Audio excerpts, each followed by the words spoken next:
Welcome to Roots Matrimajra. We are a bilingual digital platform of views and news uh, focused on the marginalized section, which is minorities, backwards, and the Dalits, who are the majority in India.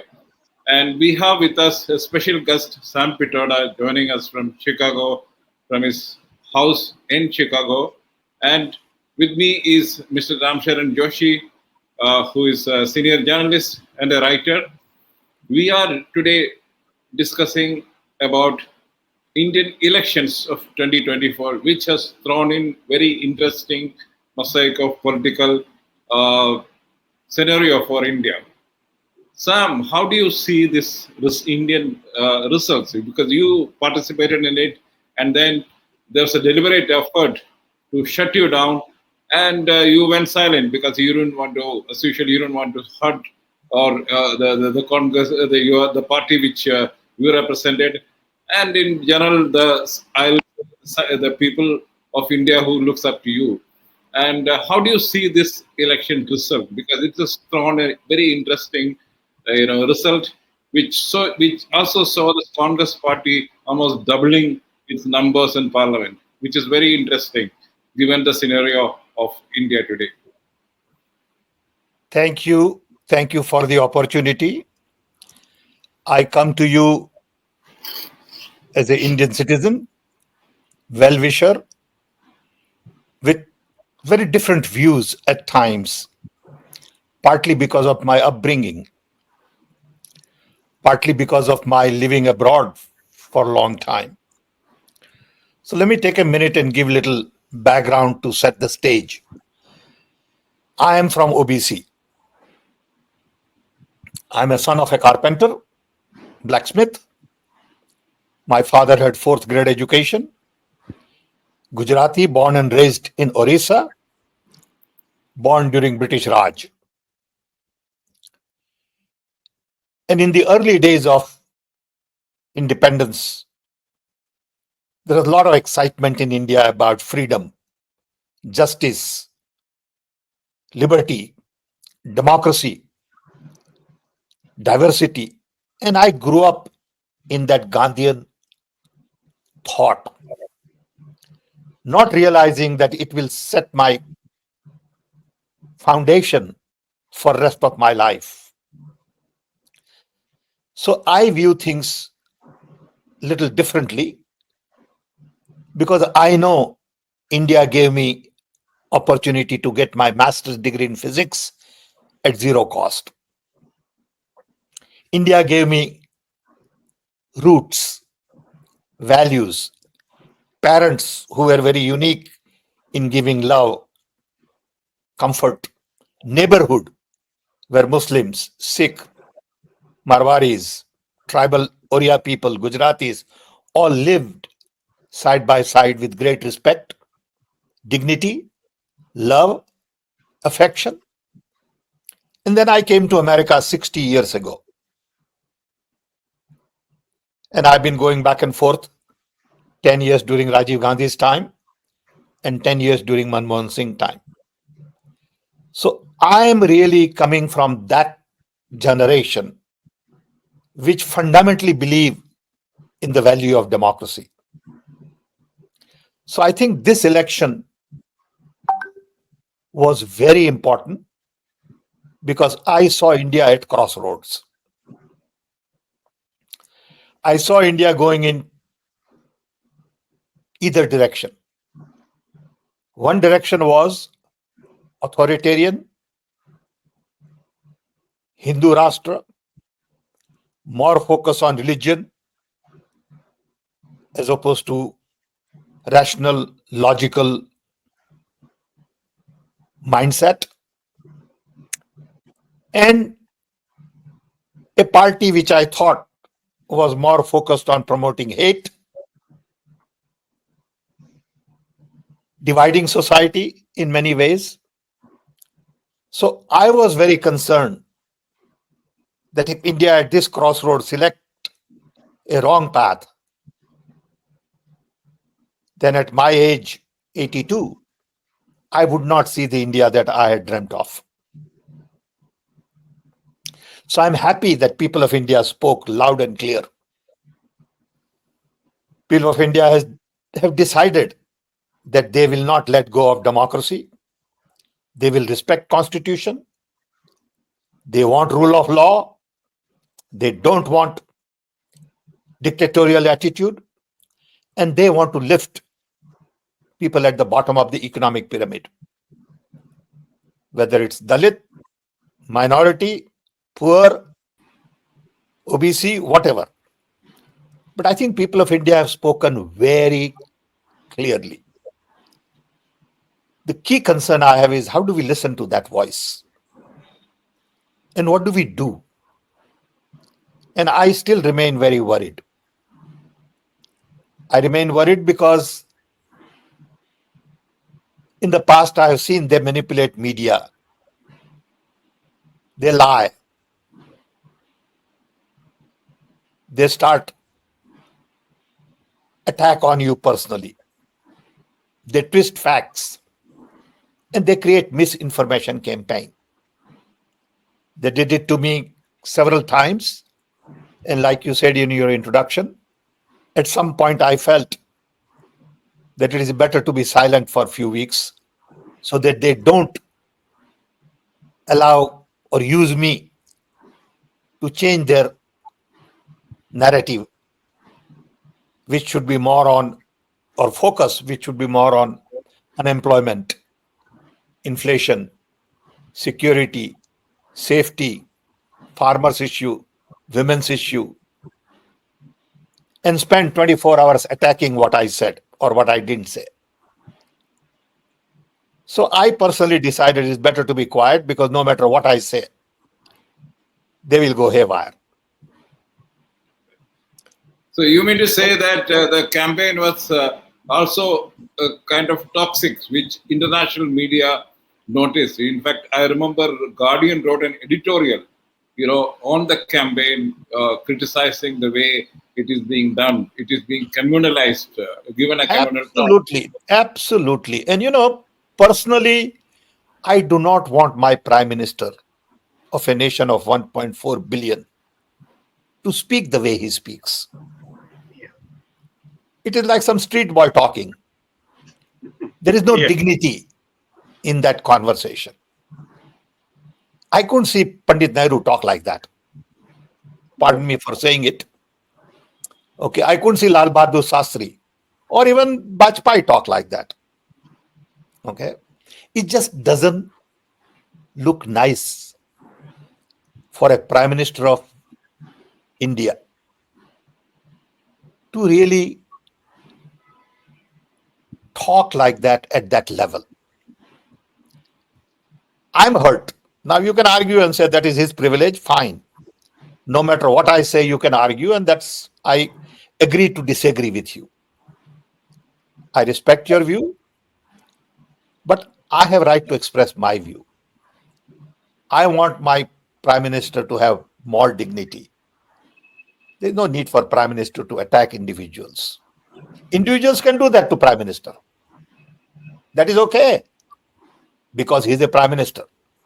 But prime minister cannot do that. Now you may disagree on that, which is fine. So the way I saw campaign, it bothered me. But going back to your earlier question, let me just take a few more minutes so we set the stage for a broader conversation. I remain very concerned about the results and the implications. It depends on how you read it. Global media, people of India have read it as a voice of the people which says, we will not allow you to be a dictator. We want democracy. We want rule of law. We want our constitution to remain intact. Now, in reality, there are 5 key important things according to me. And again, I am not an expert. So don't take me too seriously. But I'm going to open my mind. First, You're a reporter, that's more important, Sam. no, but first, how Prime Minister reacts to it. Does he take it seriously? Or he completely ignores it and does whatever he has been used to doing? He must respect the voice of the people and hold his horses. He must guide his ship in different direction. If he doesn't do that, people's voices will have no meaning. So I remain very worried about that. It is one thing for you and me to listen, and it's another thing for Prime Minister to listen and act accordingly. So he must constantly ask this question: am I being more democratic? Am I being fair? Am I responding to the voices of the people? In every action, he has to ask that question, saying, I no longer have majority that I had expected. I'm not running a majority government, so I must act accordingly. He may not. Knowing his track record, knowing his background, he may just ignore all of that. Second point is, how well is opposition going to raise their voice now that they have better support from the people of India? Do they still keep quiet, or they raise their voice and if necessary go on the street to carry people with them to make sure that major decisions are taken with proper debate, discussion in the parliament, and not pushed through the way it has been pushed through in the past? Third thing is how well our institutions act. Are they going to be still taking orders from the High Command, namely the Prime Minister's office, or they will be independent, autonomous, and act accordingly, whether it is ID or ED, Income Tax Office, Judiciary, Election Commission, University Vice Chancellor, Scientific Laboratory Head.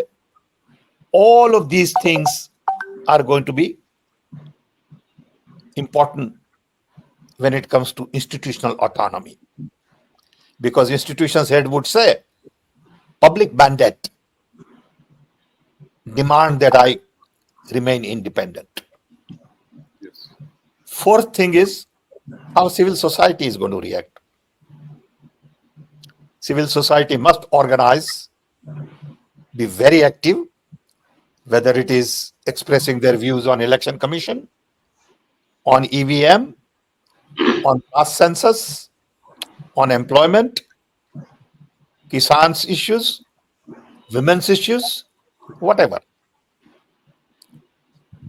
And the last fifth thing is media also must get message and listen to the voices of the people. And don't go gaga over singing Prime Minister's song. I've seen all kinds of cartoons that people make where Prime Minister is dancing, saying, I won, I won. What it means is media is really promoting a different message from the message that people have given. So I believe these 5 things are very important to decide our future. Once again, how Prime Minister acts, how vibrant opposition is, how institutional autonomy is respected, civil society is organized, and media acts. Yeah. Yes. Sam, you said about 5 points. Okay, Joshiji. Yeah, Mr. Sen. At the outset, I welcome your initial reflection on the outcome of the People's Verdict. Since I've been visiting your adopted country since 1985, and my recent visit was last year. When I visited your Chicago. In fact, I participated a demonstration against the jihad, the love, some, hijab, something like that, that was organized by the Iranian protesters, and I Well, took part in next that. time you are here, look me Yeah, up, please. I will be coming. I think in September, this September, because So let's meet. Let's meet my when you are here. my daughter is there and she's at the Harvard University and she's an associate professor there. Anyway, Wow. but so I've been visiting a developed country, I mean, America since 1885. In fact, my first exposure to USA was when Mr. Late Rajiv Gandhi was on official tour to USA and Cuba and other countries. So I was a part of this media team. Since you have been living abroad for a long time, as you say, and you know very well India, as you have already said about your background, and I can also say in one sentence that I grew up in a liberal left background.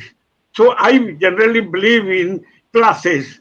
And unfortunately, we could not annihilate the caste system in India. You are perfectly right. And we are trying our best to annihilate the caste structure.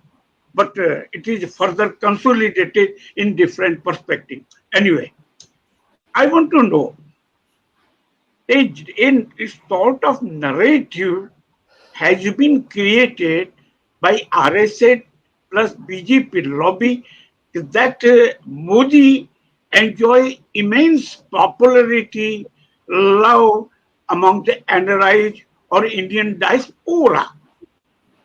So I want to know what is the reality and after the recent verdict, whether is he continuing enjoying the same level of popularity among the Indian diaspora or no? And what are how they view, I mean the Indian NRIs, how they view the outcome of the verdict.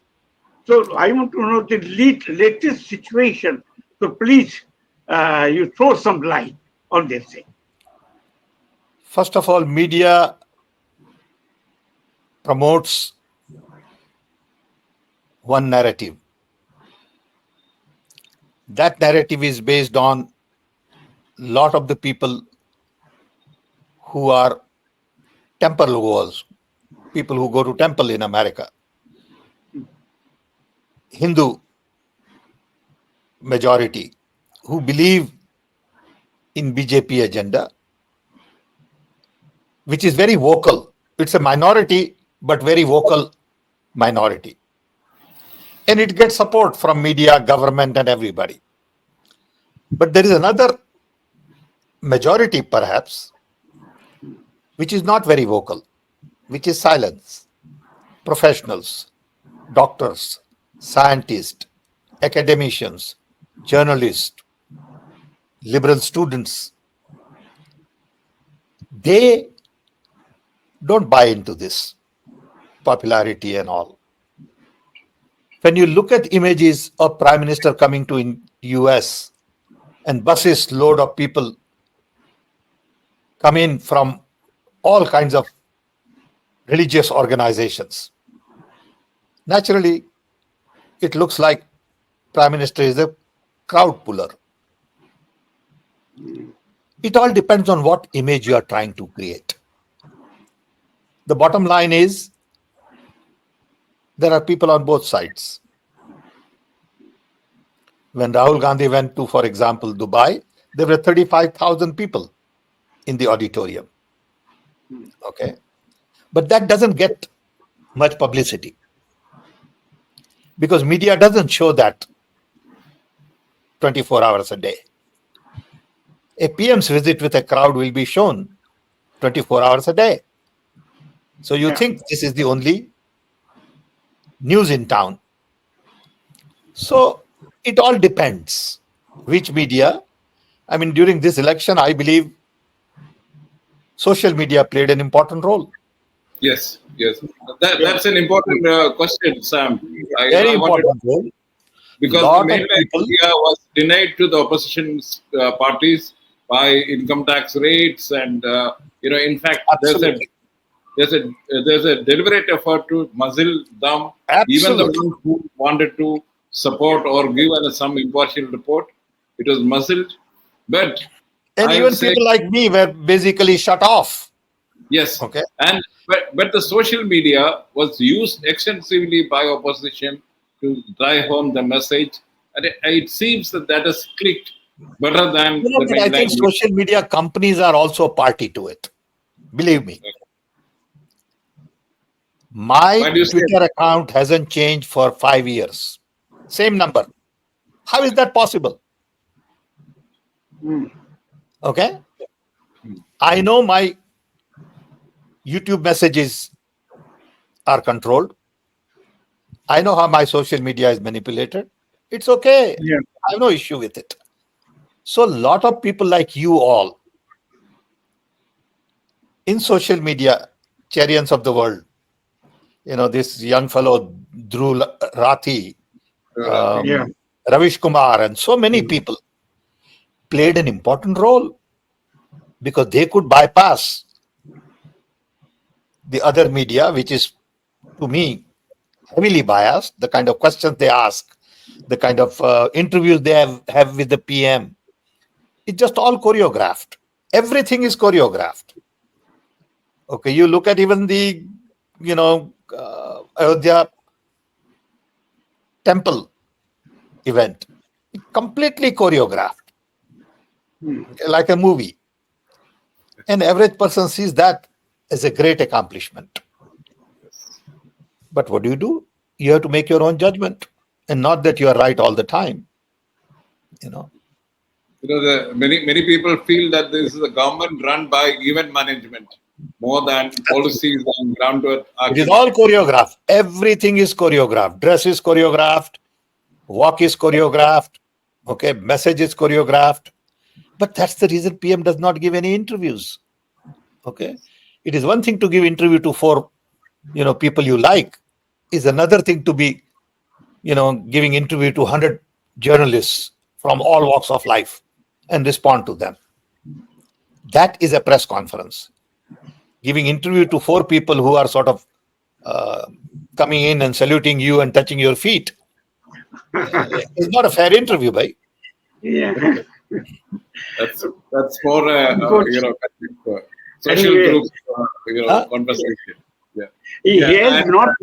He could not address any press conference since 2002, when he was the chief minister of Gujarat, I and know. for last 10 years he could not mobilize his courage to face the press, the free press. And he always liked to be with like his film actor Akshay Kumar and others, and I mean, he enjoys the company of such such people. No, but it's Anyway, not fair. It is not fair to the people of India.